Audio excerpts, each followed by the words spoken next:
আজকে আমি কাতলা মাছের পাতলা ঝোল বানাবো। কালো জিরে সম্বরা দিয়ে আমি একদম নর্মালভাবে আজকে এই পাতলা ঝোলটা বানাবো। এটা গরম ভাতের সঙ্গে ভীষণই টেস্টি হয় খেতে। বাই দ্য ওয়ে, আমি বিতান, আপনারা দেখছেন রান্নার রূপকথা। আমি এই ঝোলটা বানানোর জন্য অন্য ধরনের কোনো মশলা ইউজ করব না বন্ধুরা। শুধু মাছটা ম্যারিনেট করার সময় একটু পেস্ট নেব। সেটা হলো 1 ইঞ্চি মতন আদা, 8টা 10টা রসুনের কোয়া আর 3টে লঙ্কা আমি একসঙ্গে পেস্ট করে নিয়েছি। এর মধ্যে হলুদ গুঁড়ো 1 চামচ আর স্বাদ অনুসারে নুন দিয়ে, আর তার উপরে দেব একটু কাঁচা তেল।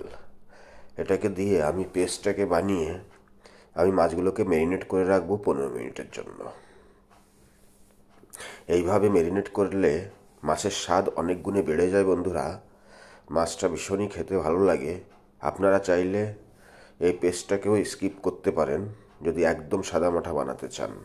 আমি হালকা একটু পেস্ট দিয়ে ম্যারিনেট করব যাতে মাছটার স্বাদটা পাল্টানোর জন্য। এইভাবে দেখুন পেস্টটা তৈরি করে আমি 600-700 গ্রাম কাতলা মাছ নিয়ে নিয়েছি। সেই মাছটাই আমি প্রত্যেকটায় হাত দিয়ে ম্যারিনেট করে নেব, মাখিয়ে নেব।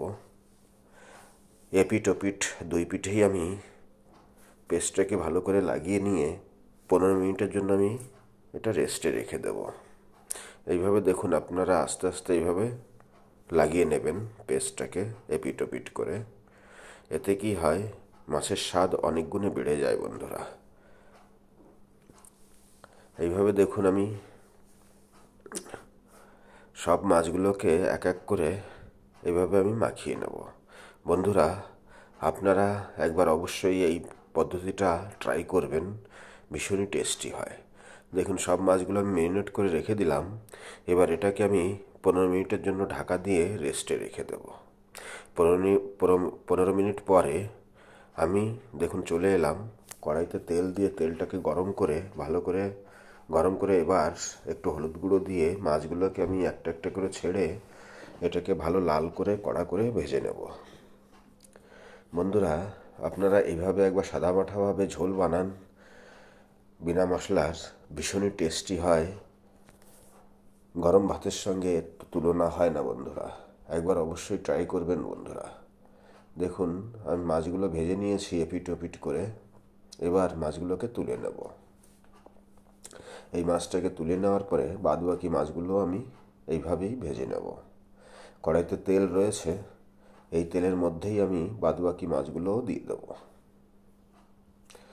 বন্ধুরা, আমার ভিডিওটা যদি ভালো লাগে আপনারা লাইক করবেন, শেয়ার করবেন এবং আমার চ্যানেলটা অবশ্যই সাবস্ক্রাইব করে দেবেন নতুন নতুন নোটিফিকেশান বা ভিডিও পাওয়ার জন্য। দেখুন সব মাছগুলোকে আমি ভেজে নিয়েছি। এবার কড়াই থেকে একটু তেল কম করে নিয়ে এবার এই তেলের উপরে আধা চামচ মতন আমি কালো জিরে সম্বরা দিলাম। আজকে ঝোলটা বানাবো একদম কালো জিরে সম্বরা দিয়ে, বিনা মশলার পাতলা ঝোল। দেখুন কালো জিরেটা নাড়িয়ে চাড়িয়ে আমি পরিমাণ মতন জল দিয়ে দেবো। আধা লিটার মতন আমি জল দিয়ে দিলাম। এর উপরে স্বাদ অনুসার নুন আর 1 চামচ মতন হলুদ গুঁড়ো দিলাম কালারের জন্য। এবার এটাকে নাড়িয়ে চাড়িয়ে আমি এটাকে 7-8 মিনিটের জন্য ঢেকে দেব। ঢেকে এই জন্য দেবো ঝোলে জাল ওঠার জন্য। আর জলটাকে ভালো করে পাকিয়ে নিয়ে আমি তারপরে একটা একটা করে মাছ ছেড়ে দেব। দেখুন 7-8 মিনিট পরে ঝোলে জাল উঠে গেছে। আমি এবার এই ঝোলের মধ্যে একটা একটা করে সব মাছগুলোকে ছেড়ে দেব। বন্ধুরা, একদম সাদামাঠাভাবে এইভাবে একবার বানান, ভীষণই টেস্টি হয় খেতে। মাছগুলোকে দিয়ে এবার এটাকে আমি 10 মিনিটের জন্য ঢেকে দেব। ঢেকে দিয়ে আবার সুন্দর করে পাকাবো। দেখুন 10 মিনিট পরে আমি এবার 5টা 7টা কাঁচা লঙ্কা চিরা লাগিয়ে এই পর্যায়ে আমি দিয়ে দেবো। কাঁচা লঙ্কাটা আমি পরে দিচ্ছি এই জন্য বন্ধুরা, কাঁচা লঙ্কার একটা আলাদা ফ্লেভার আসে, যেটা পরে দিলে ঝোলের মধ্যে বেশ ভালোই লাগে। তাই আমি কাঁচা লঙ্কাটা পরে ইউজ করলাম। কাঁচা লঙ্কাটা দেওয়ার পরে আরও 5-7 মিনিট আমি জ্বালালাম। জ্বালিয়ে দেখুন ঝোল অনেকটা কমে গেছে।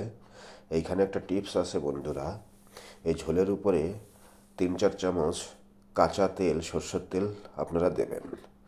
তাতে কি হবে, এর টেস্ট অন্যরকম ফ্লেভার আসে এবং টেস্টটাও অন্যরকম হয়। এইভাবে কাঁচা তেল দিয়ে নাড়িয়ে চাড়িয়ে আমি মাছের ঝোলটাকে নামিয়ে নেব। বন্ধুরা, আপনারা অবশ্যই একবার ট্রাই করবেন। এর যেমন সুগন্ধ আলাদা হয় এবং খেতেও দুর্দান্ত টেস্ট হয়। গরম ভাতের সঙ্গে ভীষণই টেস্টি লাগে। আপনারা অবশ্যই একবার ট্রাই করবেন বন্ধুরা, বিনা মশলার এই মাছের ঝোলটা।